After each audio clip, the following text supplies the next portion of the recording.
2026-27 आर्थिक वर्ष पर आय व्ययर रूपरेख बजेट उपस्थापन कर विकसित भारत नक्शा रखिले अर्थमंत्री निर्मला सीतारमण।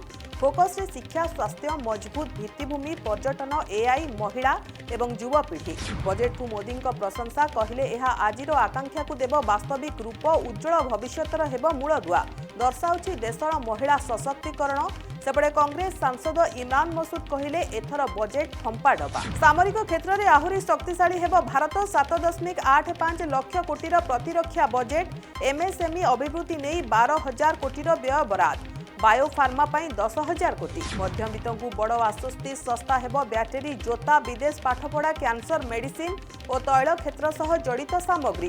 कस्टम शुल्क ह्रास करने को सरकार निष्पत्ति। सेपटे महंगा है मद, स्क्राप एवं खनिज पदार्थ। एप्रिल 1 नुआ आयकर नियम। आयकर फांकिले जेल बदल में हेब जरिमाना। अतिरिक्त 30% टिकस देई मुकुली पारिबे।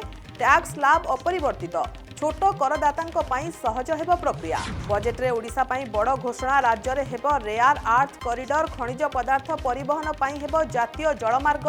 पारादीप सह संजोग हेब अनुगुल, तालचेर एवं कलिंगनगर। ओडिशा सह केरल, आंध्र एवं तमिलनाडु रे भी हेब कॉरिडोर।